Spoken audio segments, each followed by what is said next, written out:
यांच्या माध्यमातून व राजकुमार बाबा धोत्रे यांच्या नियोजनामधून आज या ठिकाणी भाजप सरकारचा आणि या ठिकाणची जी व्यवस्था आहे, मनुवादी व्यवस्था, ब्राह्मणवादी व्यवस्था, या व्यवस्थेच्या विरोधामध्ये तसेच दिल्लीमध्ये जे आपल्या माता भगिनींवरती, विद्यार्थ्यांवरती जो हल्ला झालेला आहे त्या घटनेचा निषेध म्हणून आज आपण सर्व एकत्रित आलेलो आहोत।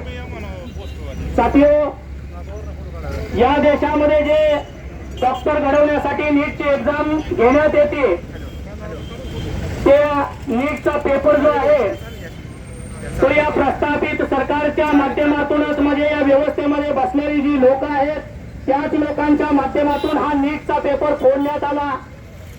हा पेपर फुटल्यानंतर देशभरामध्ये जे नीटचा अभ्यास करणारे विद्यार्थी होते, विद्यार्थिनी होत्या, या देशामधील अनेक विद्यार्थी आणि विद्यार्थिनींनी आत्महत्या केली। या देशामध्ये मोठ्या प्रमाणामध्ये इथल्या प्रस्थापित व्यवस्थेनं विद्यार्थ्यांवरती पेपर फोडून अन्याय करण्याचं काम केलं, त्यांचं शिक्षण उद्ध्वस्त करण्याचं काम केलं आणि नकली डॉक्टर कशा पद्धतीने या व्यवस्थेमध्ये घुसतील याची पुरेपूर काळजी जी आहे ते भाजप सरकारने घेतली। या सगळ्या घटनेचा निषेध म्हणून मागे उभं राहिलेल्या सगळ्यांनी बसून घ्यायचं आहे। तिकडं मागं अडथळा झाला नाही पाहिजे, सगळ्यांनी खाली बसून घ्या, सर्वांनी खाली बसून घ्या। तर या ठिकाणी सरकारनं पेपर फोडण्याची पुरेपूर काळजी घेतल्यानंतर अनेक विद्यार्थ्यांनी आत्महत्या केल्या। या आत्महत्या केल्यानंतर या देशामध्ये जे परिवर्तनवादी विद्यार्थी होते, सामाजिक चळवळीमध्ये काम करणारे लोक होते, या लोकांनी या घटनेचा निषेध म्हणून सोनम वांगचुक आणि अभिजित दिपके यांनी दिल्ली या ठिकाणी आंदोलन सुरू केलं। आंदोलन सुरू असताना त्या ठिकाणी गेल्या 20 ते 21 दिवसापासून समाजसेवक सोनम वांगचुक त्या ठिकाणी उपोषणाला बसले होते। लोकशाही मार्गाने, संविधानिक मार्गाने त्या ठिकाणी त्यांचं उपोषण चालू होतं आणि त्या घटनास्थळावर येऊन सोनम वांगचुक यांना बेकायदेशीररित्या या भाजप सरकारच्या माध्यमातून आणि गुंडागर्दी निर्माण करणाऱ्या दिल्ली पोलिसांच्या माध्यमातून सोनम वांगचुक यांना फरफटत नेण्याचं काम केलं गेलं। त्यांचं उपोषण जे आहे ते मोडीत काढण्याचं काम केलं गेलं, त्यांचा लढा जो आहे तो मोडीत काढण्याचं काम केलं गेलं। या सरकारला भीती होती की हे जर आंदोलन सोनम वांगचुक यांना जर या ठिकाणी आंदोलनाच्या ठिकाणी काय झालं तर मोठ्या प्रमाणामध्ये देशामध्ये उद्रेक होऊ शकतो।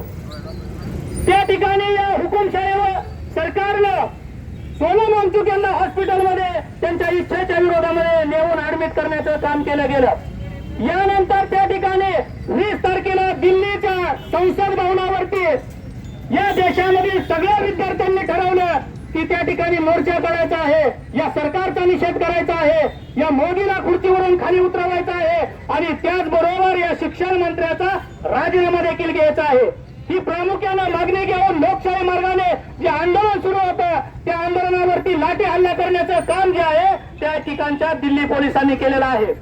हे दिल्ली पोलीस जे आहेत त्या दिल्ली पोलिसांनी हे काम त्यांच्या इच्छेनं केलेलं नाही, तर दिल्ली पोलिसांना हे सगळं जे काम आहे या देशामध्ये बसलेला हुकुमशाह जो अमित शहा आणि नरेंद्र मोदी यांच्या माध्यमातून यांच्या इशाऱ्यावरती त्या ठिकाणी आमच्या माता भगिनींना मारण्याचं काम केलं, लहान मुलींना मारण्याचं काम केलं, आमच्या विद्यार्थ्यांचं रक्तबंबाळ करण्याचं काम केलं, त्यांची डोकी फोडण्याचं काम केलेलं आहे। हे लोकशाही मार्गाने आंदोलन सुरू असणाऱ्या आंदोलनावरती हल्ला केला जातो।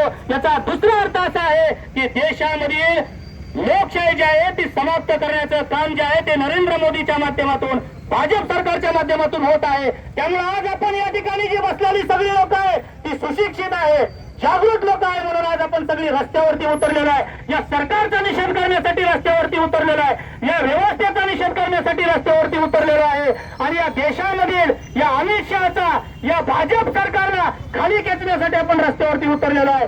याचबरोबर हा जो शिक्षण मंत्री धर्मेंद्र प्रधान यांनी तातडीने राजीनामा दिला पाहिजे याच्यासाठी आपण रस्त्यावर उतरलेलो आहे। हे आंदोलन जे आहे हे टेंभुर्णीमध्ये त्याच पद्धतीने आज देशभरामध्ये आंदोलन सुरू आहे। वेगवेगळ्या संघटना, वेगवेगळ्या पार्ट्या ज्या आहेत त्या देशामधील अनेक नेत्यांची धरपकड चालू आहे, त्यांना जेलमध्ये टाकण्याचं काम चालू आहे। त्याचा अर्थ असा आहे की देशातील संविधान, बाबासाहेब आंबेडकरांनी दिलेलं संविधान मोडीत करण्याचं काम जे आहे ते या ठिकाणी जोराने चालू आहे. त्यामुळे या सगळ्या घटनेचा आपण या ठिकाणी निषेध व्यक्त करण्यासाठी आलेलो आहे. बरेच लोक बोलणार आहेत या ठिकाणी. आज जो या ठिकाणी सर्वजण आपण आलेलो आहात, या सर्वांचे मी आभार व्यक्त करतो आणि या ठिकाणी थांबतो. धन्यवाद. जय भीम, जय भारत, जय जिजाऊ, जय ज्योती, जय क्रांती.